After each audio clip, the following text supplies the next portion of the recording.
Hello, my name is Jay Over and I'm one of the resuscitation officers at the Royal Cornwall Hospitals NHS Trust.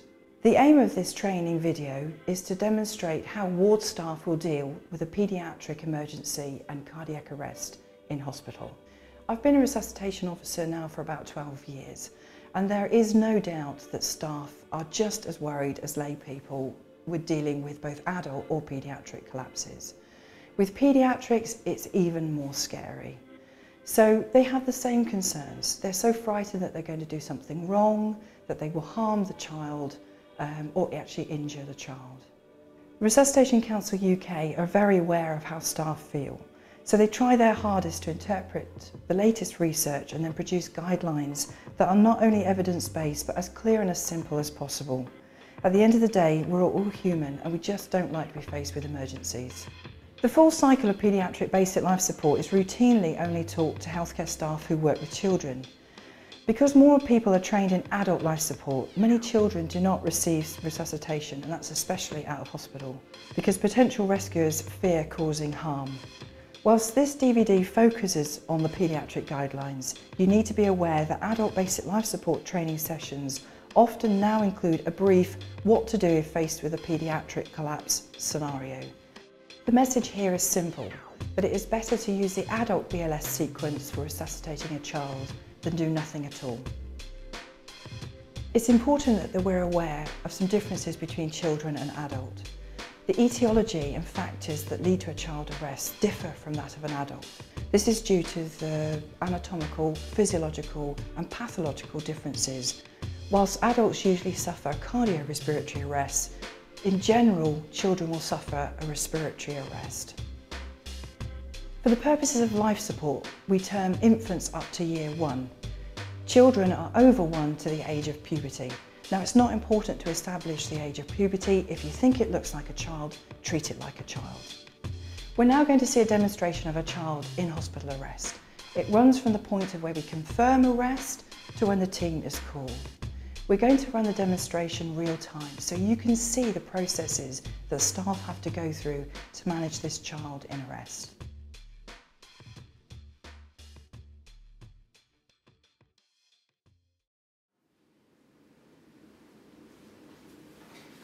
Okay, Flo, can you hear me? Gemma, can I have some help here, please?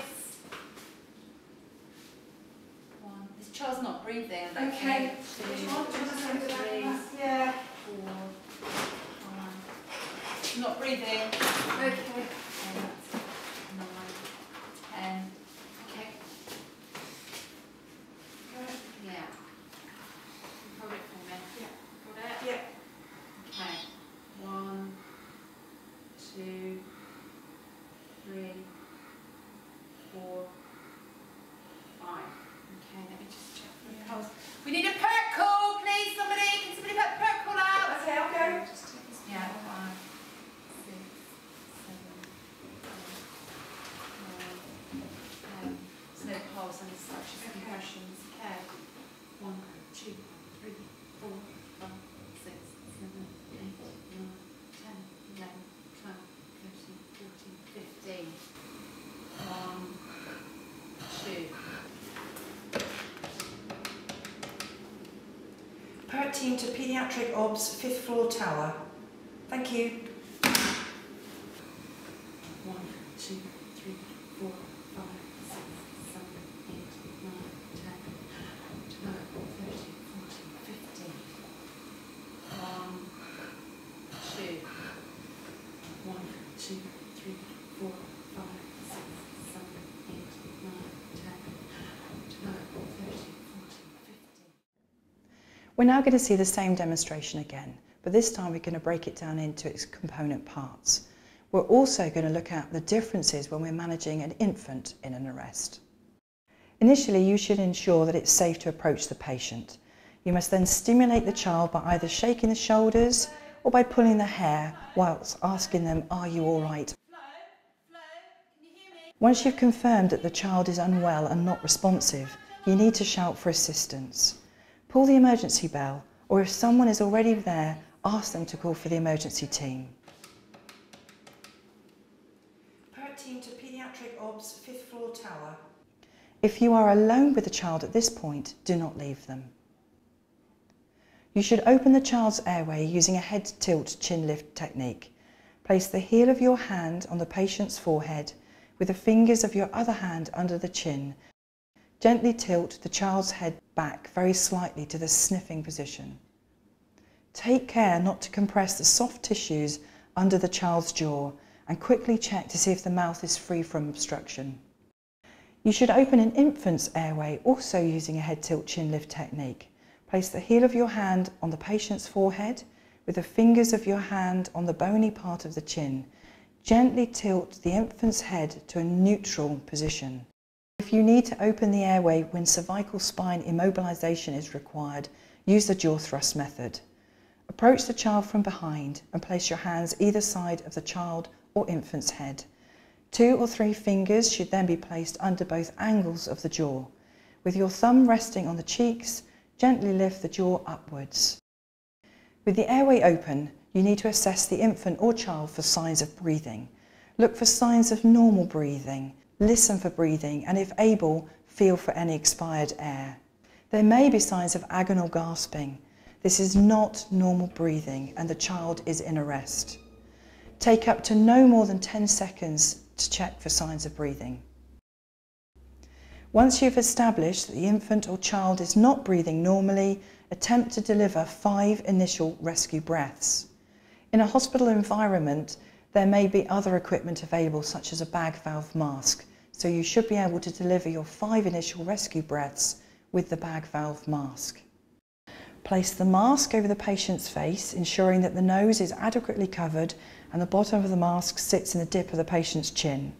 Hold the masks to the patient's face using either a thumb or forefinger technique. Remember to open the airway, gently squeeze the bag with just enough force to ensure that the patient's chest rises. If a bag valve mask is not immediately available, you can deliver ventilation breaths using mouth-to-mouth technique. With the airway tilted open, place your mouth over the child's mouth and blow slowly. Take about 1 to 1.5 seconds. Ensure the chest is rising. Take your mouth away between breaths to allow the air to escape, so watch the chest lower. For an infant, it is the same procedure, but you would place your mouth around the nose and lips of an infant. Once rescue breaths have been delivered, you need to determine whether the child has an adequate circulation. For staff who are confident with pulse checking, assess the pulse either at the carotid in children or femoral or brachial in the infant. Once you have established that the child has inadequate circulation, i.e. no pulse or pulse less than 60 beats per minute, start compressing. Place the heel of one hand on the lower half of the sternum for children. To ensure that you are not too low, you can trace along the base of the ribs with your finger to the point where the ribs meet. Measure 1 finger breadth up onto the sternum. The fingers should be raised off the chest so the pressure is only exerted by the heel of the hand onto the sternum.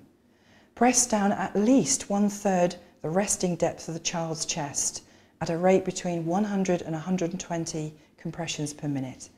You may need to compress using 2 hands in the older child. The ratio of compressions to breaths or ventilations is 15:2. Infant compressions are also delivered at the same rate, ratio, and to a depth of at least 1/3 the depth of the chest. Landmarks remain the same, the lower half of the sternum. However, only 2 fingers will be used to press down. If there are 2 healthcare providers and one is using the bag valve mask, then the staff compressing may now employ the 2-thumb encircling technique. Here, there is evidence that this method delivers greater cardiac output than the 2 fingers, but it's not possible for a single rescuer to perform it and also deliver rescue breaths. Encircle your hands around the chest of the infant and press on the thumbs using the same landmarks, in other words, 1 finger breadth up from the xiphisternum. In hospital, it is usually very easy to ensure that help is available. If somebody is available, send them immediately to get the emergency team. Only if you were totally alone would you continue and deliver up to 1 minute's worth of CPR before getting help. You may be able to take the child with you if it's small enough. Once you know that help is on the way, continue with CPR at a ratio of 15:2 until the team reaches you. Remember, confirm arrest, start compressing and make sure that the team is on its way. And above all, try to stay calm.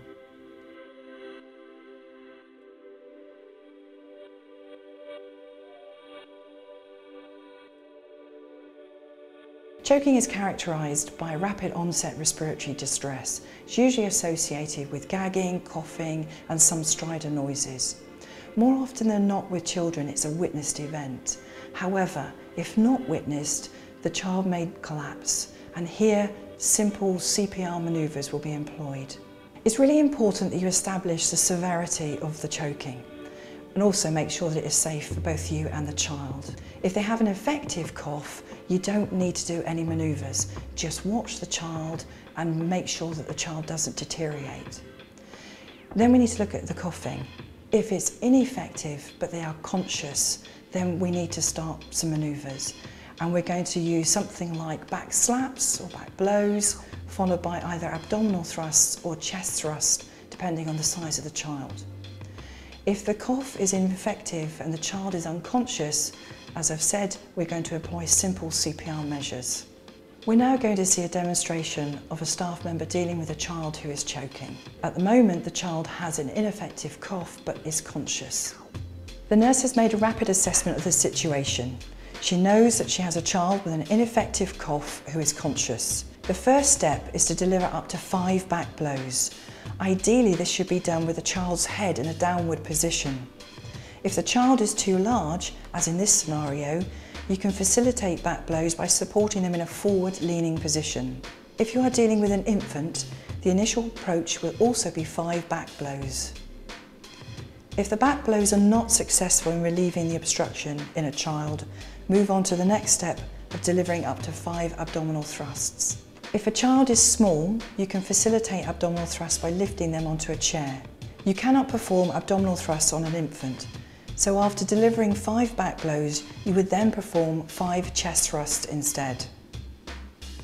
If the infant or child becomes unconscious, you do not need to assess ABC, just start performing CPR by delivering 5 initial rescue breaths and CPR at a ratio of 15:2. In hospital, it's usually very easy to get help. So if there's help available, send them immediately to get the emergency team.